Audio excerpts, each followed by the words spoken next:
प्रिय विद्यार्थियों, मैं पंकज पांडे एक बार पुनः आप सभी लोगों का स्वागत करता हूं।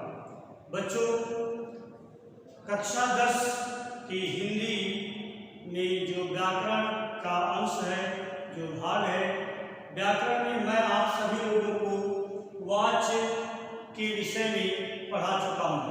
बच्चों, इससे पहले के वीडियोज में आप वाच्य के विषय में जान चुके हैं कि वाच्य कहते किसे हैं, वाच्य कितने प्रकार के होते हैं और वाच्य परिवर्तन के विषय में आज हम चर्चा करेंगे। बच्चों, आपको हमने बताया था कि वाच्य शब्द के अर्थ की बात की जाए तो वाच्य शब्द के अर्थ की बात करें तो इसका अर्थ होगा बोलने का विषय। और इसी प्रकार ये जहां क्रिया कर्ता के अनुसार होती है, उद्देश्य कर्ता होता है वाक्य में, वहां कर्तवाचक क्या होता है? कर्तवाचक। ठीक है। इसी प्रकार से यदि क्रिया कर्म के अनुसार होती है तो कर्मवाचक। इसी प्रकार यदि क्रिया की प्रधानता होती है, भाव की प्रधानता होती है, उद्देश्य क्रिया होती है, तो वहां पर भाव। ठीक है। तो इस प्रकार वाच्य के विषय में अगर हम बात करें तो इसका अर्थ है बोलने का विषय। कर्तवाच्य, कर्मवाच्य, भाववाच्य, ये तीन प्रकार के वाच्य होते हैं। जिस वाक्य में कर्ता की प्रधानता होती है, कर्ता के अनुसार क्रिया चलती है, उद्देश्य कर्ता होता है, वहां कर्तवाच्य।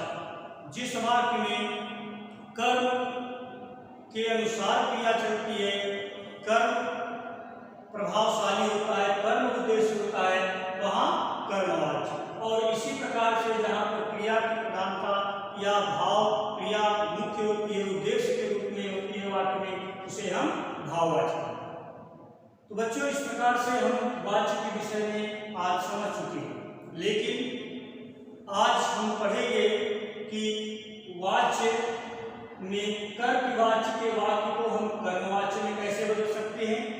इसी प्रकार कर्तवाच्य को हम भाववाच्य में कैसे बदल सकते हैं, या कर्मवाच्य को हम कर्तवाच्य में कैसे परिवर्तित कर सकते हैं। लेकिन एक आवश्यक जानकारी बच्चों ये है कि कर्तवाच्य में प्रमुख कर्ता, कर्मवाच्य में प्रमुख कर्म और भाववाच्य में प्रमुखता क्रिया के लिए। ठीक है।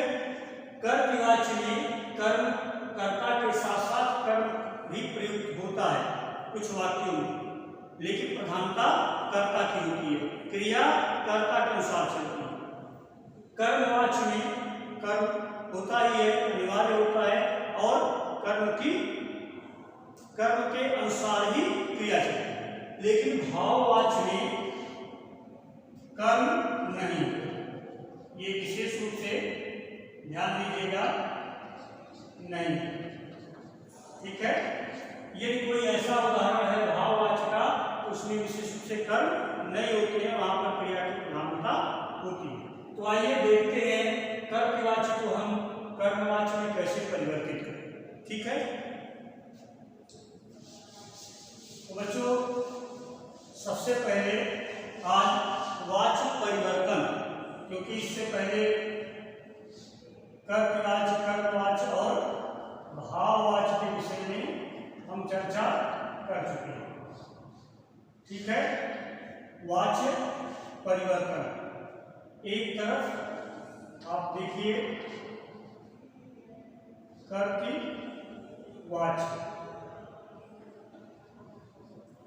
ठीक, और दूसरी तरफ जो है यह कौन सा वाक्य होगा?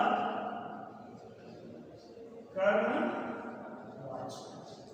ठीक है।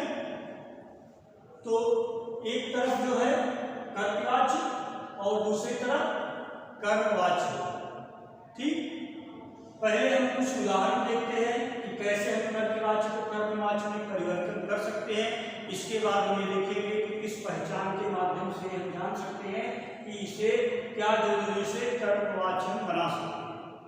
बच्चों, कर्तवाच्य और कर्मवाच्य में कैसे परिवर्तन करेंगे, एक उदाहरण देखिए। जैसे है मयूर बाल से खेल रहा है। मयूर बाल से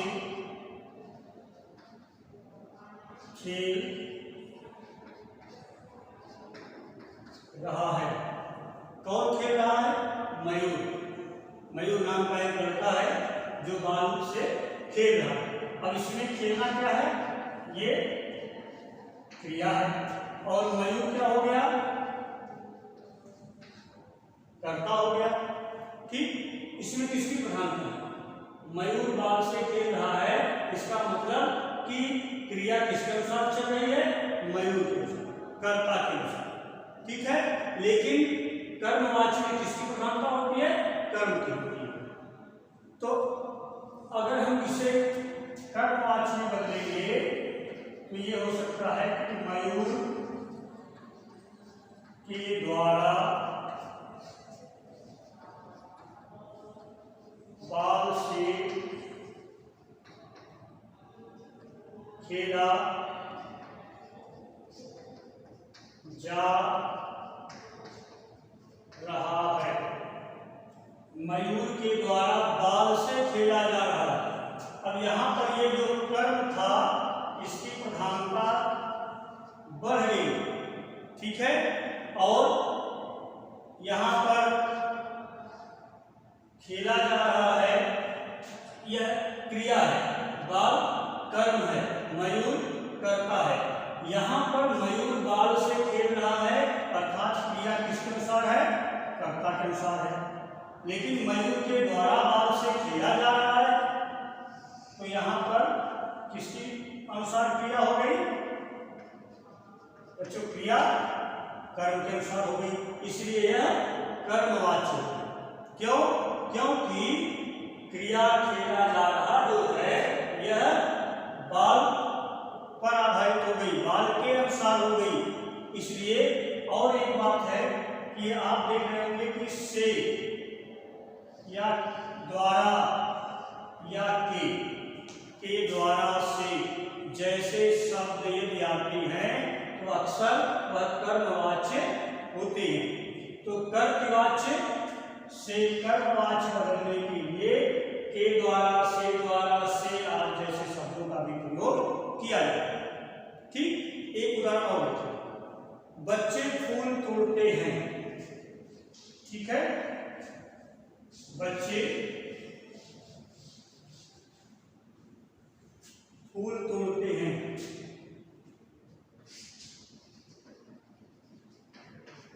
बच्चे फूल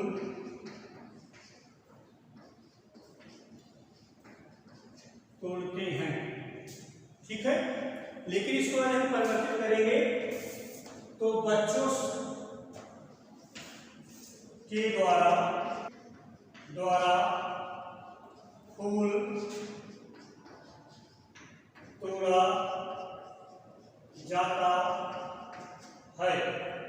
अब यहां पर के द्वारा या से आने से कर्मवाच्य इसमें है, क्योंकि कर्तवाच्य में क्रिया जो है वह कर्ता के अनुसार होती है। बच्चे फूल तोड़ रहे हैं तो यहाँ पर तोड़ना जो है वो कौन तोड़ रहे हैं? बच्चे तोड़ रहे हैं, अर्थात क्रिया जो है किसके अनुसार हो गई? कर्ता के अनुसार। लेकिन बच्चों के द्वारा फूल तोड़ा जा रहा है तो यहाँ पर किसकी प्रधानता हो गई? फूल की। क्यों? क्योंकि यह कर्म जो है इसमें क्रिया इसके अनुसार चलेगी। तो जब तोड़ना क्रिया फूल के अनुसार होगी तो यहाँ पर फूल कर्म का, इसलिए कर्मवाच्य की प्रधानता इसमें होगी। इसी प्रकार बच्चों कुछ एक उदाहरण और देखते हैं। देखिए, कर्तवाच्य की एक उदाहरण और देखिए। रमेश ने पत्र लिखा। रमेश ने पत्र लिखा। ठीक है, अब इसमें ने जो है किसका चिन्ह होता है, आप लोगों को पता होगा कि कर्ता का कारक चिन्ह में आप लोग जानते होंगे, कर्ता ने कर्म को कर्म से या द्वारा संप्रदान के लिए अपादान से अलग। ठीक, तो इसी प्रकार रमेश ने पत्र लिखा, एक वाक्य, इसमें लिखने का कार्य कौन किया, रमेश। ये क्या है, क्रिया।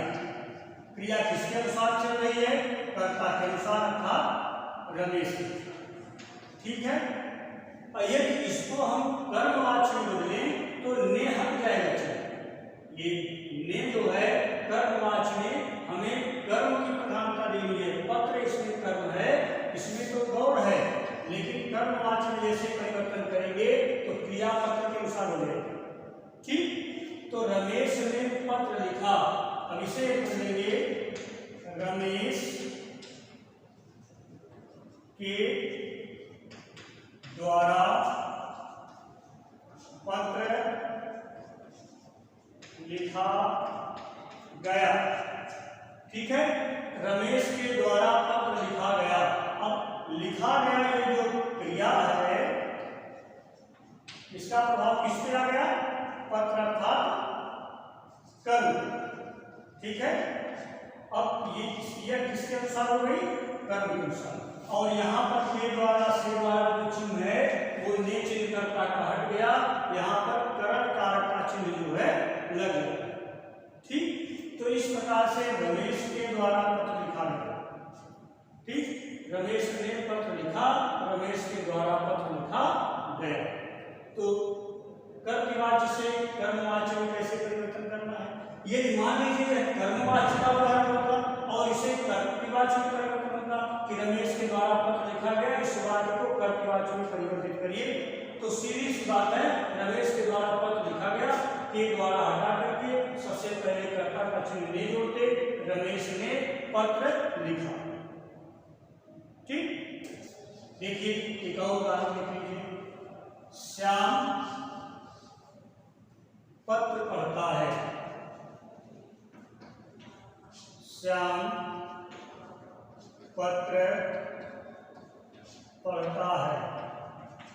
ठीक, अब इसे वैसे तो आपको परिवर्तन करना चाहिए, लेकिन देखिए श्याम पत्र पढ़ता है, श्याम के द्वारा पत्र पढ़ा गया। श्याम के द्वारा पत्र पढ़ा गया। अब इसमें यदि हम कर्तवाच्य में देखें तो पढ़ता है, ये क्या है, पढ़ना क्या है, ये क्रिया। ठीक है, श्याम क्या है, कर्ता। क्रिया किसके अनुसार है, कर्ता के अनुसार। मुख्य उद्देश्य कौन है, श्याम। श्याम पत्र पढ़ता है, पढ़ने का काम श्याम करता है, लेकिन श्याम के द्वारा पत्र पढ़ा गया तो पत्र प्रमुख हो गया, इस वाक्य में प्रधानता हो गई, पढ़ा गया क्या, पत्र। तो इसका मतलब यह क्रिया जो है किसके अनुसार चलने लगी, कर्मवाच्य के अनुसार। ठीक है, तो बच्चों इस प्रकार से कर्मवाच्य को आप कर्तवाच्य में बदल सकते हैं और कर्तवाच्य को आप कर्मवाच्य में भी परिवर्तन कर सकते हैं। ठीक, तो सबसे सामान्यतः एक नियम की बात करें तो कुछ आप नियम भी देख लीजिए कि कर्तवाच्य से कर्मवाच्य में परिवर्तन करने के लिए क्या कुछ नियम। देखिए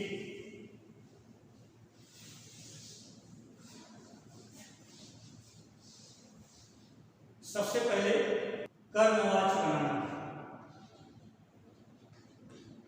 कर्तवाच्य से कर्मवाच्य बनाना। कैसे बनाया जाए, के साथ कर्तवाच्य के मुख्य कर्ता के साथ, ठीक है, से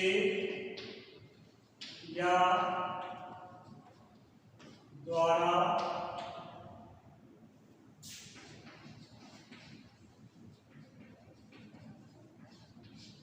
विभक्ति जोड़कर कर्मवाच्य बनाया जा सकता है। ठीक बच्चों, सबसे पहले आपने देखा होगा कि हमने लगभग जितने उदाहरण बताए हैं उसमें से द्वारा के जैसे कारक चिन्ह जुड़े हुए थे। तो कर्तवाच्य में अगर ने चिन्ह भी आया हुआ है कर्तवाच्य के शब्द में, तो ने को कर्मवाच्य में नहीं लेंगे और हमेशा कर्तवाच्य के मुख्य कर्ता के साथ से या द्वारा रमेश पत्र पढ़ता है, रमेश के द्वारा पत्र पढ़ा जाता है। ठीक, अब इसमें जो भी मुख्य कर्ता होगा उसके साथ से या द्वारा शब्द जोड़ो। इन कारक चिन्हों को एक किसका चिन्ह, एक करण कारक। कौन सा है? करण कारक। ठीक है, से या द्वारा चिन्ह जोड़ने से कर्तवाच्य जो है वह कर्मवाच्य में परिवर्तित हो जाएगा। कर्मवाच्य बनाया जा सकता है कैसे? कर्तवाच्य के से या द्वारा को कर्मवाच्य में हम उस वाक्य को परिवर्तन कर सकते हैं। देखिए दूसरा, देखिए एक और इसी प्रकार से कर्तवाच्य की मुख्य क्रिया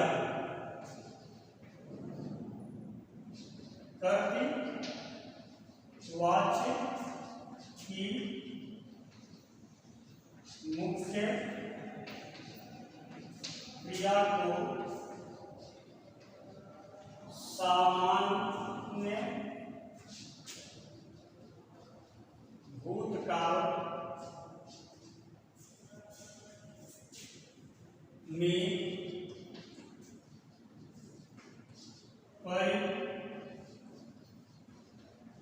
परिवर्तित करके कर्मवाच्य बनाया जाता है। तो बच्चों, सबसे पहले तो हम बात करें अगर कर्तवाच्य है से या द्वारा लगाते हैं, करण कारक चिन्ह लगाते हैं, तो वह जो है किसमें परिवर्तित हो जाएगा? कर्मवाच्य। दूसरा, कर्तवाच्य की मुख्य क्रिया, कर्तवाच्य की जो मुख्य क्रिया होगी, जैसे राम पत्र पढ़ता है तो पढ़ता है पढ़ना मुख्य क्रिया है। ठीक, सामान्य भूतकाल में, सामान्य भूतकाल में हम परिवर्तित कर सकते हैं।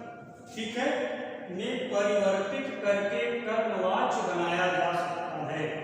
ठीक, सामान्य भूतकाल जो भूतकाल का पास्ट से है, जो बीते हुए समय की बात है, और भूतकाल के भी कई भेद होते हैं। ठीक है, अपूर्ण भूतकाल है, सामान्य भूतकाल है। तो इस प्रकार से सामान्य भूतकाल के अंतर्गत माने जो तुरंत में अक्सर सामान्य भूतकाल में ता अंत में आता है, क्रिया के अंत में क्या आता है? ता। ठीक, तो इस प्रकार से सामान्य भूतकाल में भी परिवर्तित करके हम कर्मवाच्य बना सकते हैं। ठीक है, तो ये दो नियम ऐसे हैं बच्चों जिनके द्वारा हम कर्तवाच्य को कर्मवाच्य में परिवर्तन कर सकते हैं। इसी प्रकार कर्ता को कर्म भी कभी कभी बना जाता है। तीसरा जो नियम है, तीसरा कर्ता को कर्म बनाया जाए। ठीक, तो इन तीन नियमों के तहत हम कर्तवाच्य से कर्मवाच्य में परिवर्तन कर सकते हैं। हमने आपको कई उदाहरण जो है बताए भी हैं और इसे आप अवश्य नोट भी करेंगे। कुछ उदाहरण हम अभी आपको और बताएंगे जिसे आप परिवर्तन करेंगे, कर्तवाच्य से कर्मवाच्य में परिवर्तन आप करेंगे।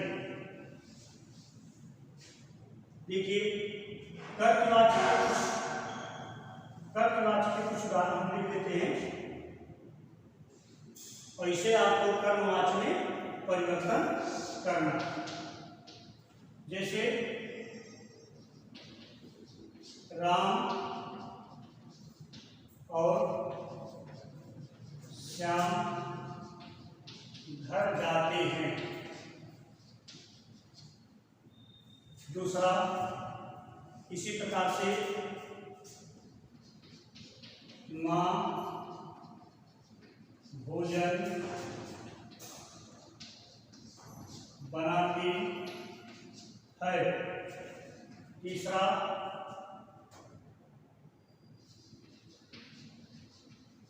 सेवक घर जा रहा है। ठीक, तो ये तीन वाक्य आप कर्तवाचक को कर्मवाचक में परिवर्तित करेंगे। ठीक है, कर्मवाचक में परिवर्तन करें। तो इस प्रकार से आप कर्मवाचक को कर्तवाचक में भी बदल सकते हैं और कर्तवाचक को